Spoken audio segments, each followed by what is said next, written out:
Okay, we're back. As usual with our connection, we do get glitches, and sorry for that glitch. We're back on.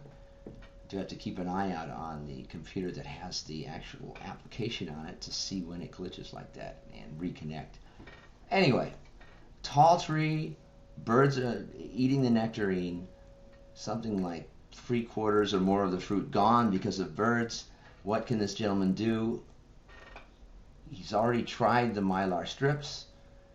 Now, what does he have? Well, unfortunately, because his tree is so tall, it's going to be tough to find a piece of netting that big. So he'll have to get multiple pieces of netting, stitch them together, and hope and pray that the birds don't get in there.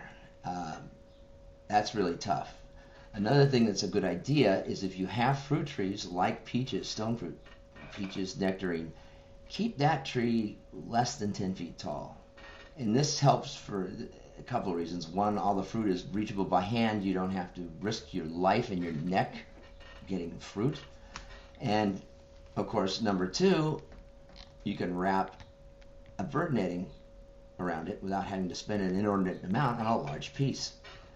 So that was my recommendation. Plus, I also recommended that he get a copy of J. Sanford Martin, How to prune fruit trees. How to prune fruit trees. J. Sanford Martin, How to Prune Fruit Trees. Excellent book. It was written in the late 40s, early 50s. Great, old-fashioned, but very, very well done line drawings to illustrate exactly what to cut, where to cut, and how to cut your fruit trees. It's amazing that this book is still in print, but it is, and you can get it at local nurseries, or you can get it through Amazon.com. So it's J. Sanford Martin, How to Prune Fruit Trees, in publication since the late 40s, I do believe. Great book. So I have a few pictures for you from the Arboretum. One of them is this here.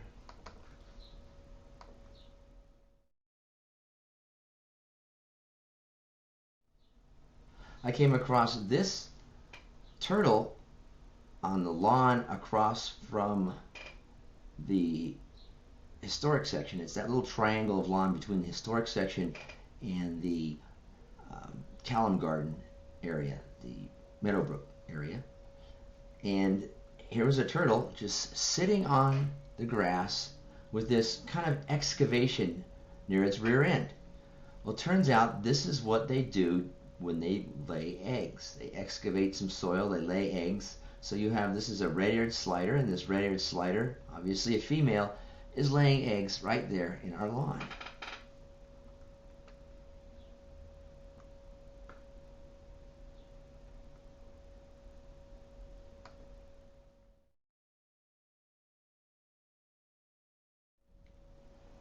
Blooming up a storm in our cactus and succulent demonstration garden, which is just north of the cafe, is this gorgeous Mexican yellow bird of paradise shrub, Caesalpinia gillisii.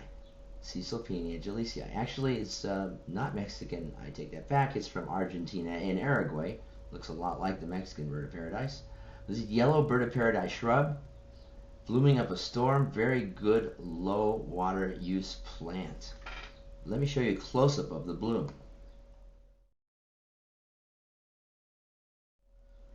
There is a close-up of Caesalpinia gillisii, spelled Gilliesii,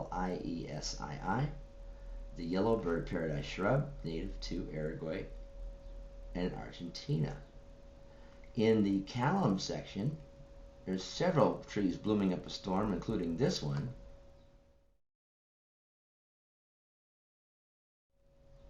Catalpa speciosa.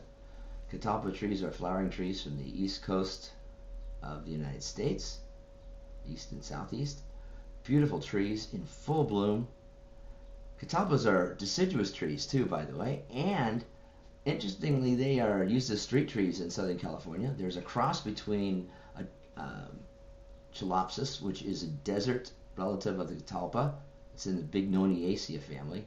Chalopsis and Catalpa. It's called Chiltalpa, and we have several different crosses of Chiltalpa in our Callum Garden and Meadowbrook section, where we have a lot of deciduous flowering trees. This picture's kind of, I put this in here because it's just a really neat little picture.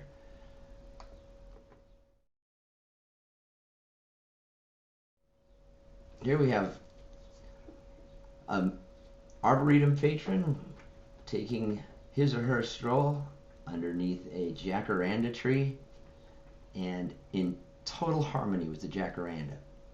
Dressed for the occasion. Look at that. The jacaranda's colors are on this person. I tell you, couldn't be more in harmony.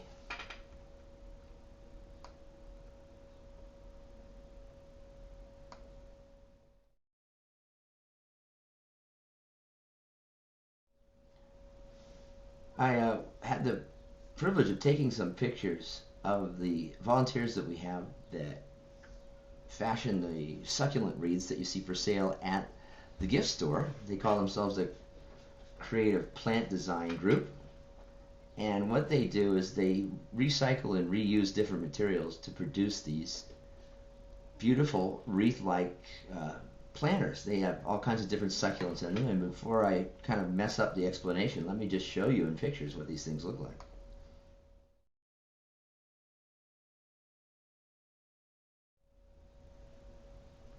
And you can see they do a great job. This is a recycled piece of wood from the Arboretum. This would otherwise have gone into a chipper.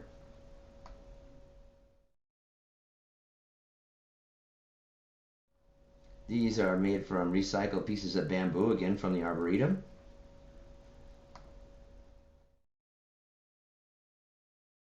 And this pot right here is a hypertufa pot.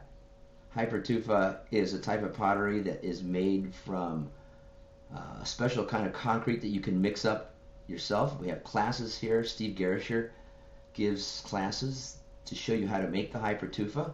And the nice thing about hypertufa is, besides the fact you can fashion these pots from it, is that it soaks in the moisture and keeps the plants humid, keeps the humidity up around the plants. Very nice compound for that.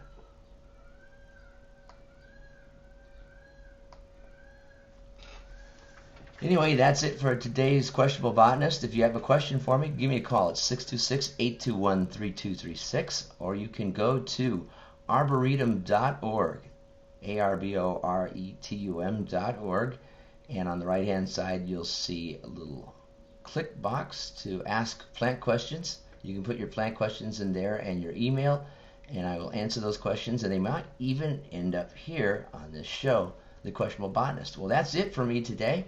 Again, this is Frank McDonough, The Questionable Botanist.